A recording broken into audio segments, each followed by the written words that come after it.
Joining us. I'm Joe Gegan. I'm the Content Studio Coordinator here at Digiday, and I'll be your moderator for the day.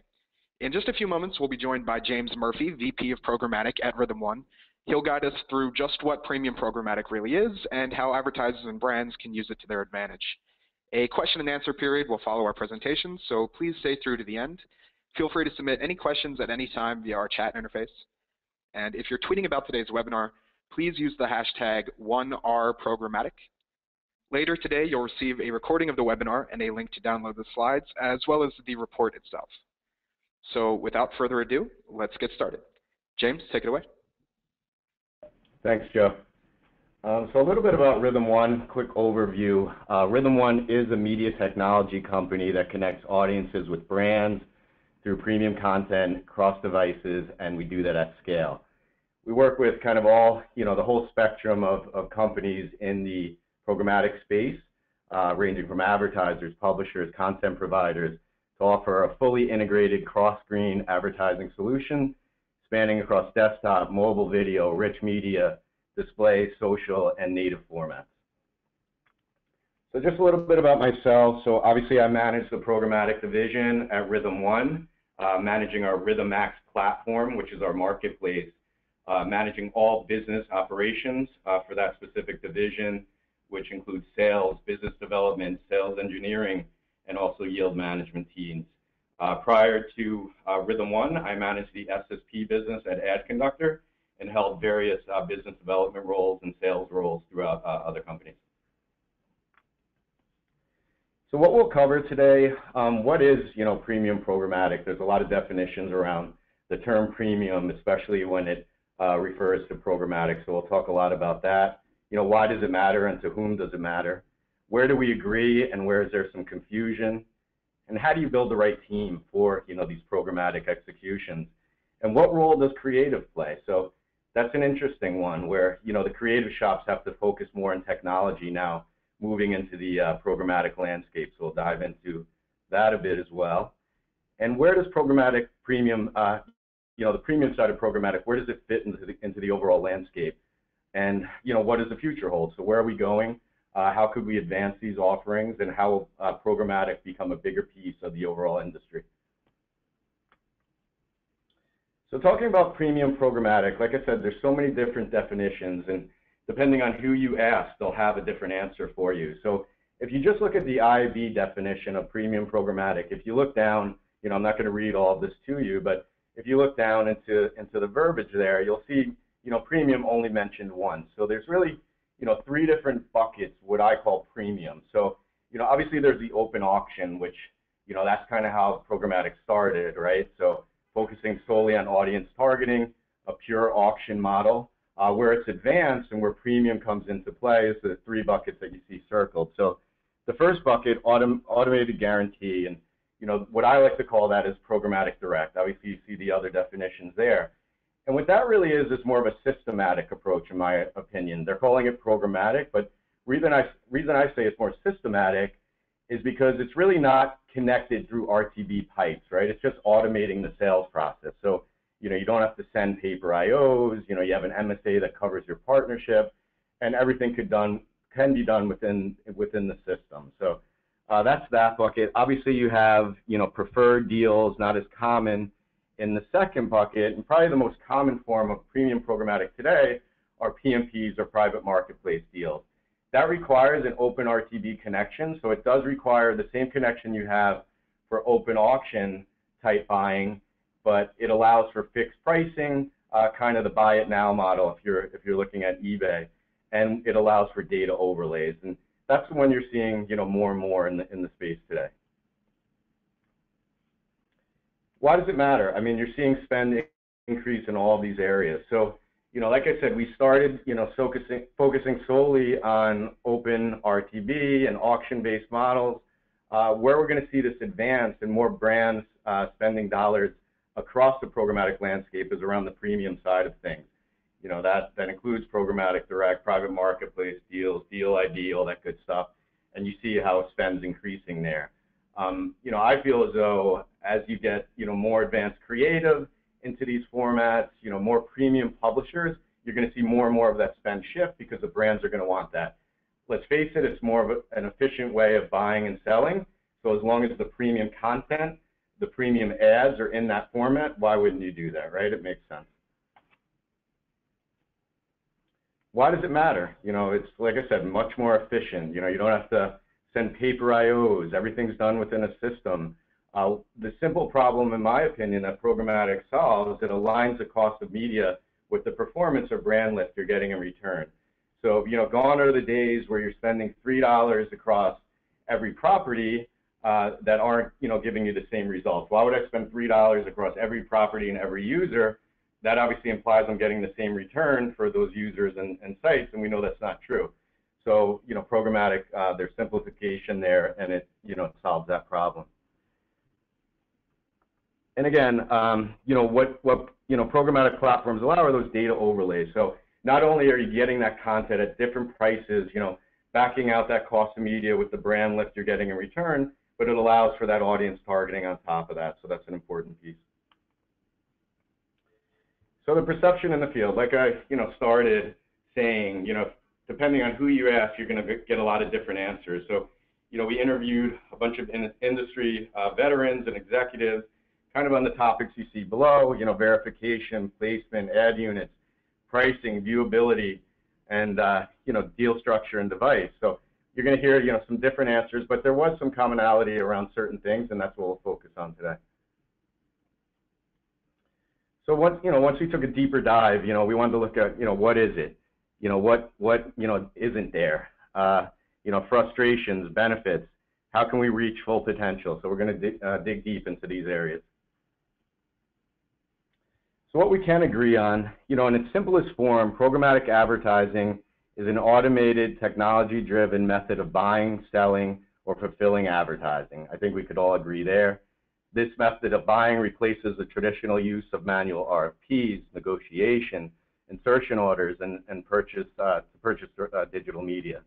Programmatic buying is supported by an industry protocol called OpenRTB, defined by the IAB. So the most current version of that is OpenRTB 2.3, which allows for native ads. 2.2 allows for deals, both very important as far as premium is concerned.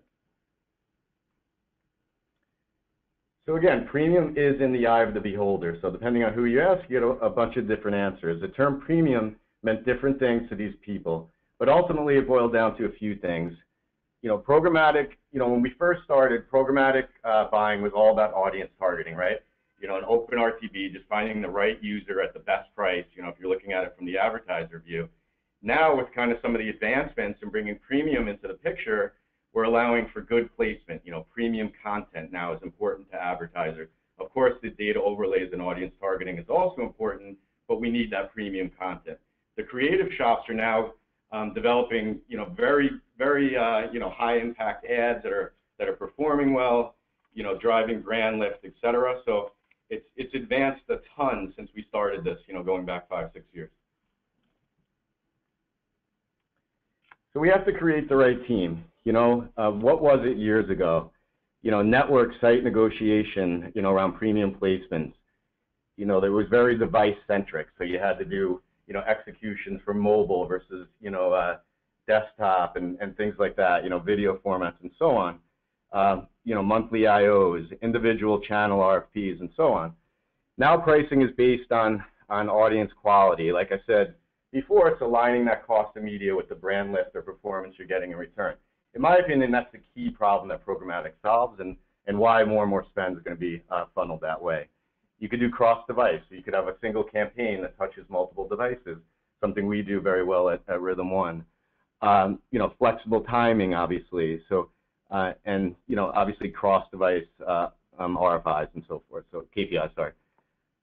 If you look at the creative side of things, you know, years ago it was all about niche ad units, single messages, not involved in optimization. So everything was very, very manual.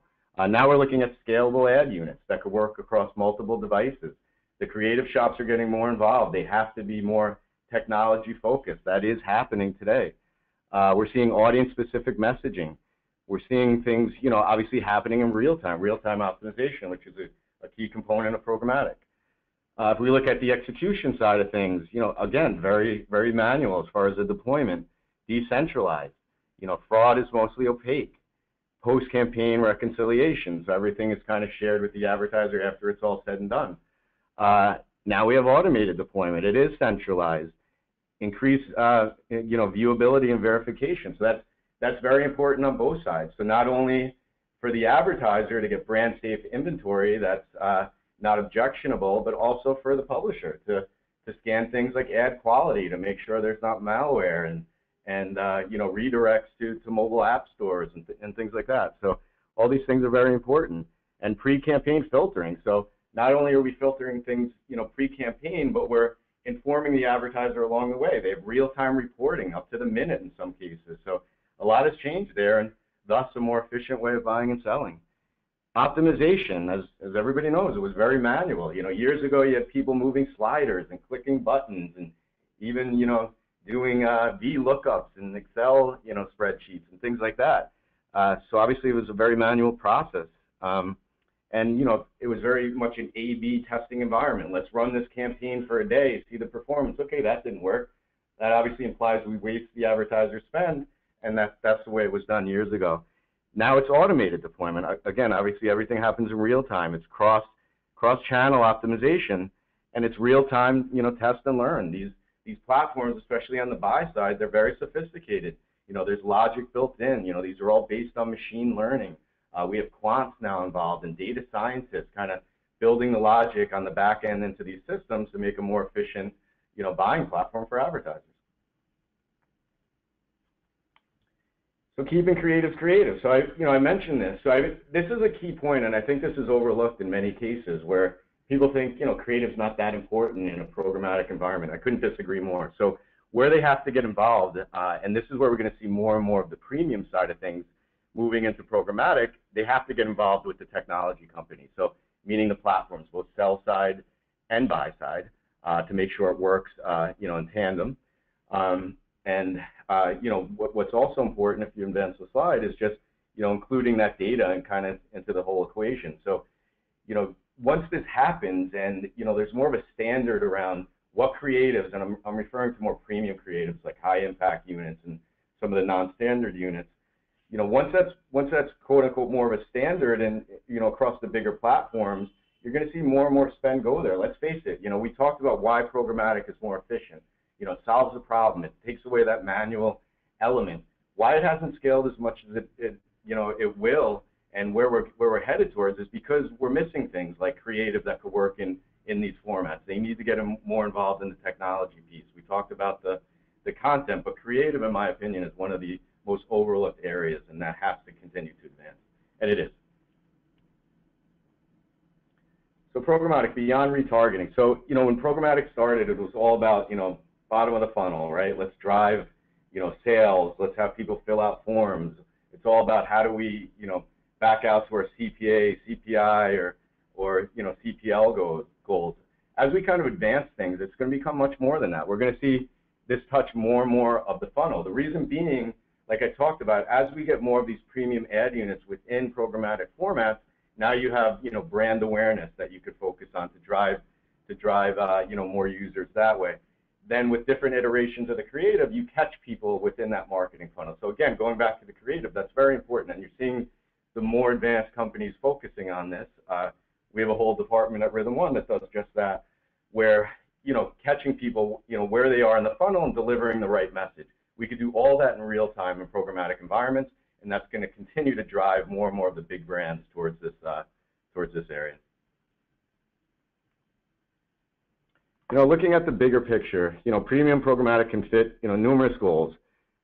But it'll always work better when we're integrated with a broader plan that allows you to take advantage of a few things. Breakout ad units, like we talked about, very important.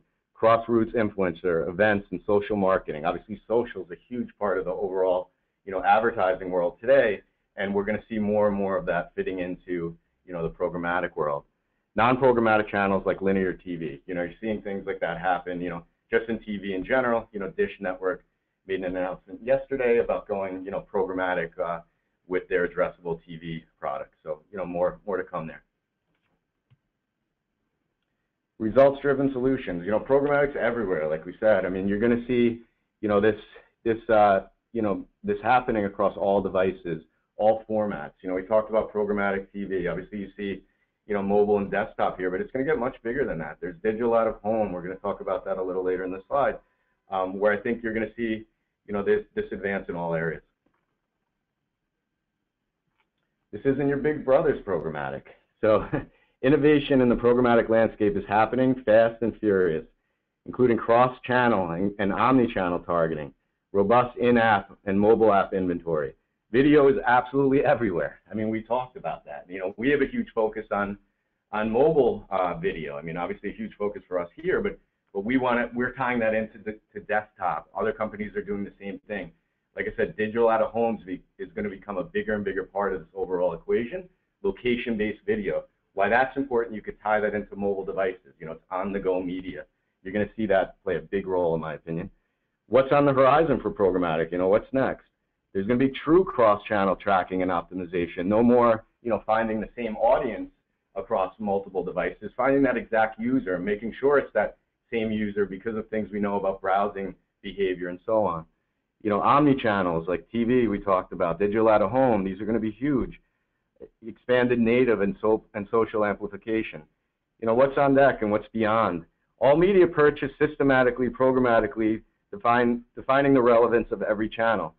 I'd like to believe everything's going to become programmatic. You're seeing that in formats you weren't seeing years ago. It's going to happen. It's just there's got to become more of a standard.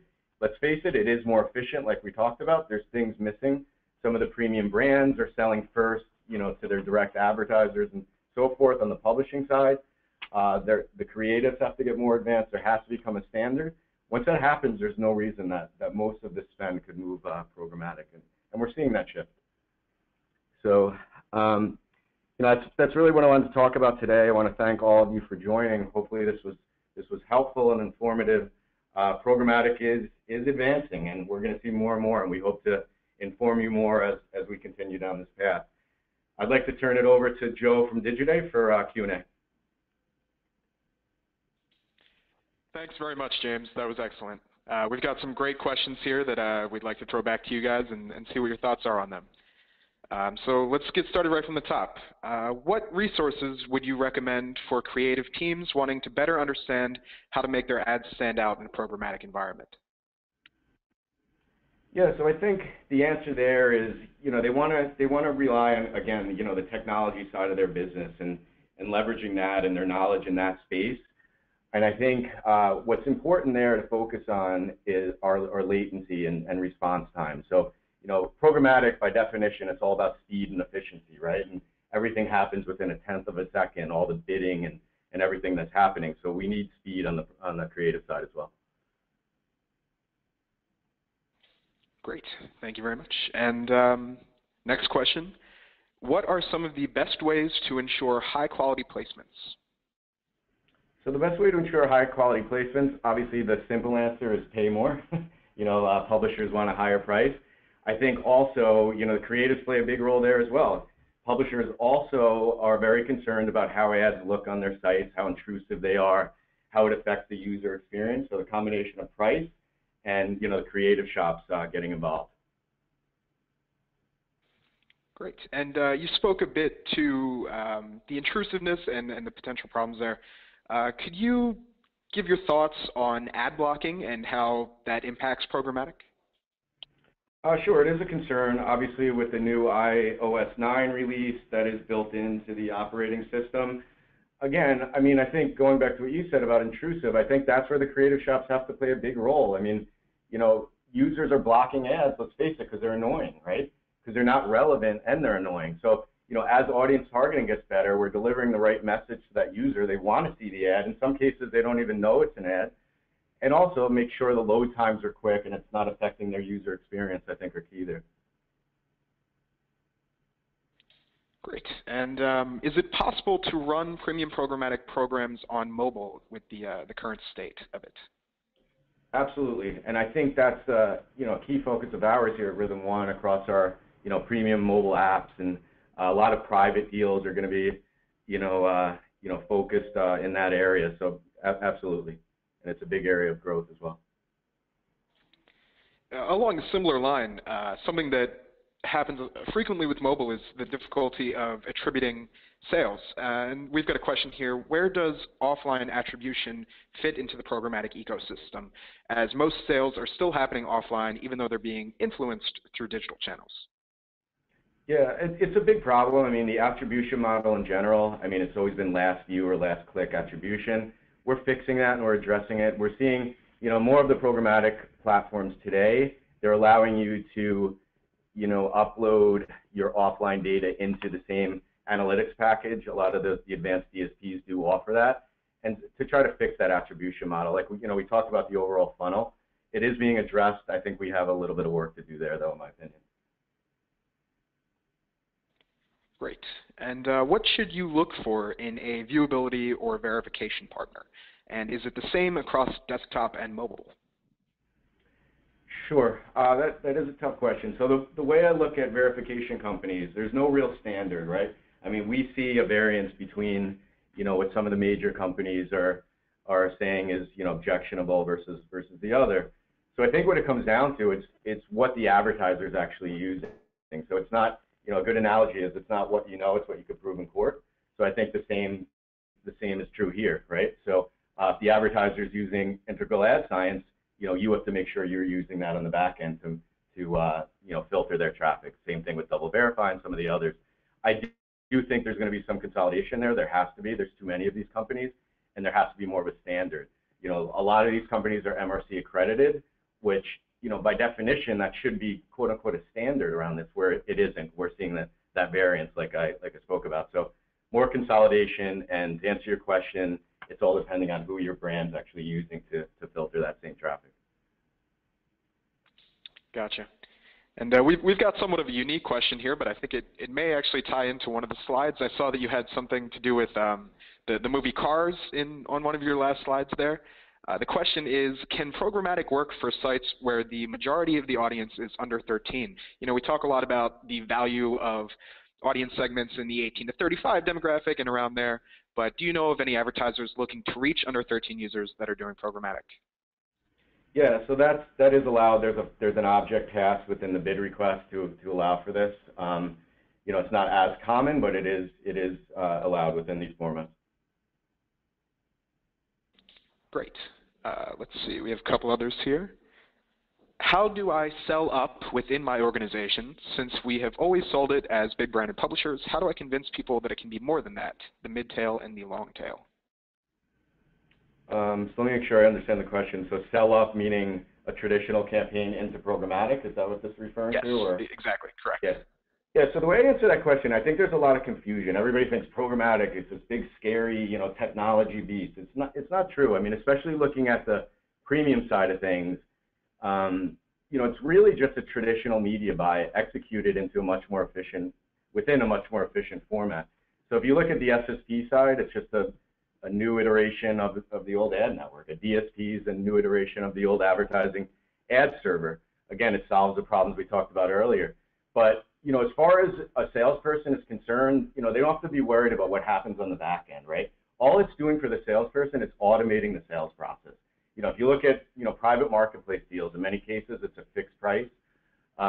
It's no different how they're selling today in a traditional environment. So I think that's something key that people have to be educated on, and something we're focusing on as far as training our people within RhythmOne. And I think that's a very key point, that it's just a new iteration of kind of the old thing, just making it more efficient. Great. And in the PMP market, do you foresee more growth in one-to-one deals, meaning one advertiser to one publisher, or open deals where there's multiple advertisers courting one publisher?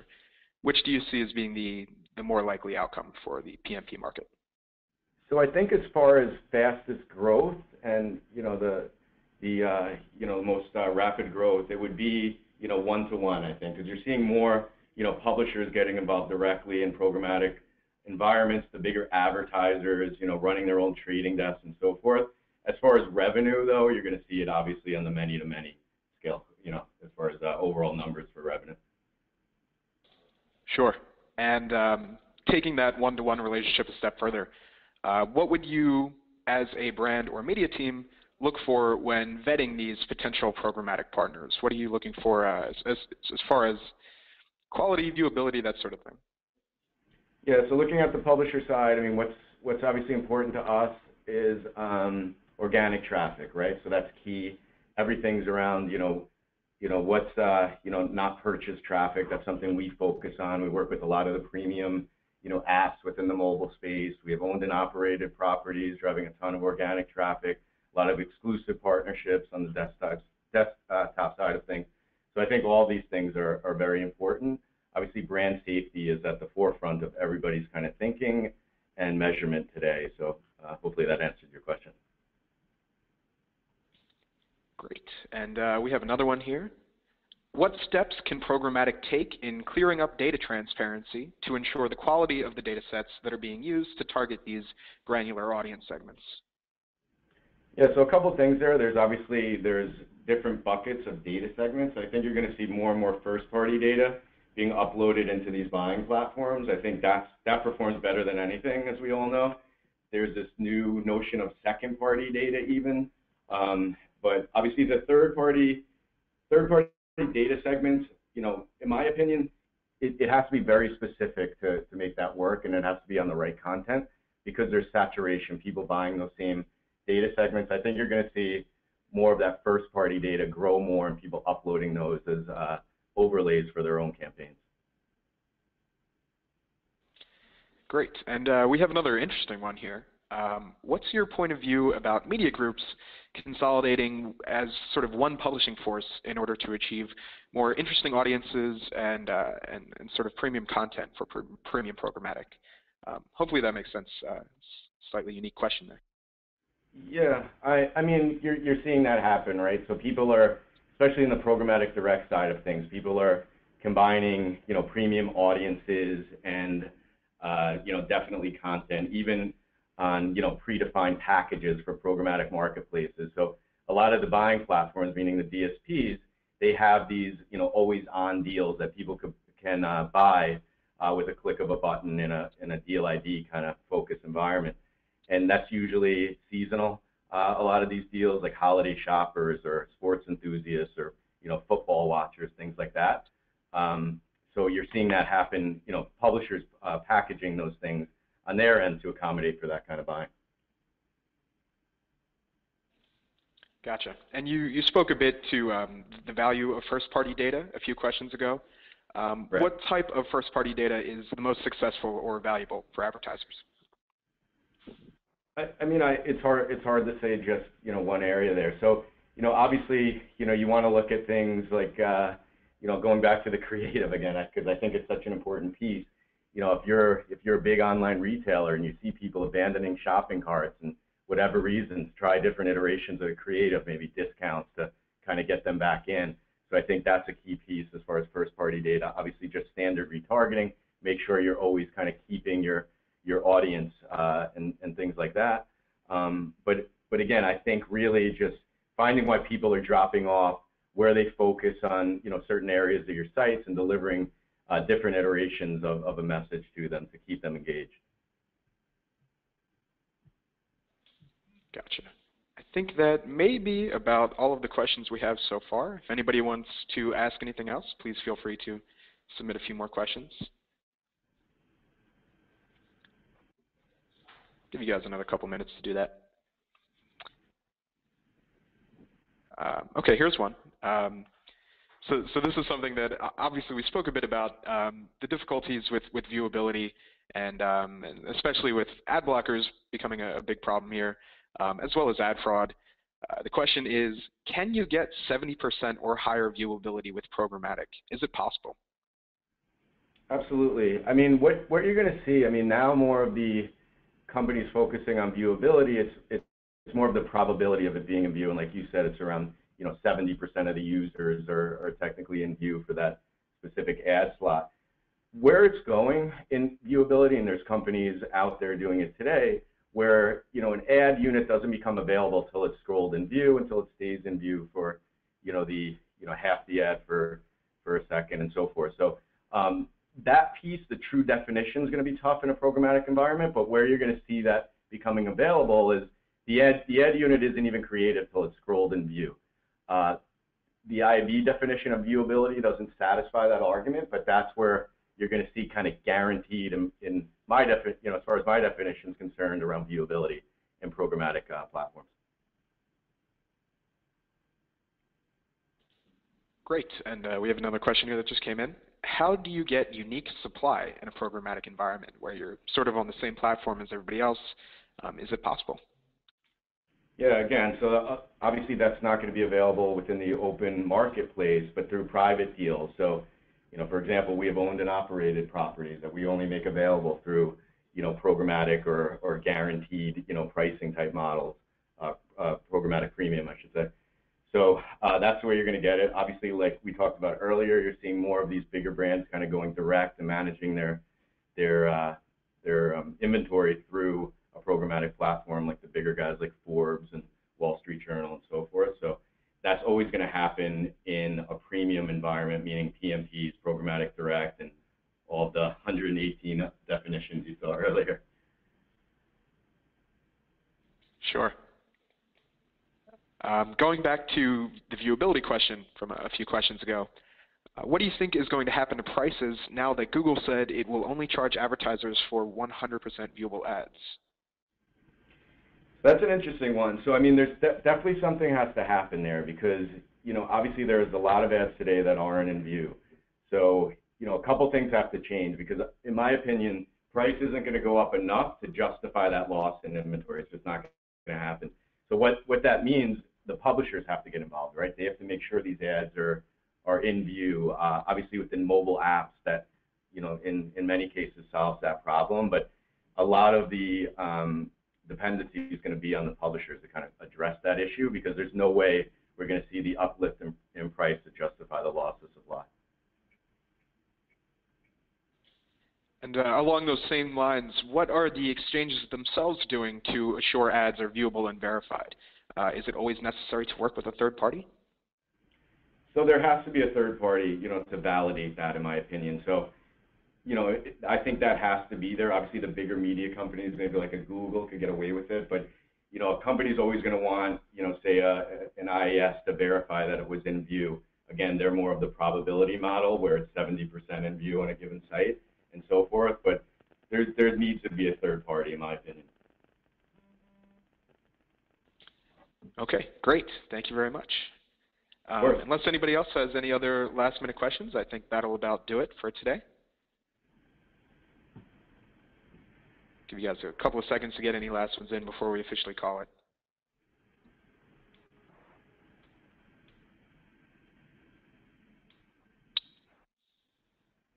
Okay. Thank you, James, for all of your great insights. Just a reminder to all of our attendees, the full video of the webinar will be made available to you in a follow-up email sometime later today, as well as a link to the slide deck. So all of this will be available. You'll have it in your inbox later. So thank you again to James and, of course, our sponsor, RhythmOne. And thank all of you for attending Forging a Path to Premium Programmatic, what it is, who you'll need, and how you'll get there. Please enjoy the rest of your day. Thank you, everyone.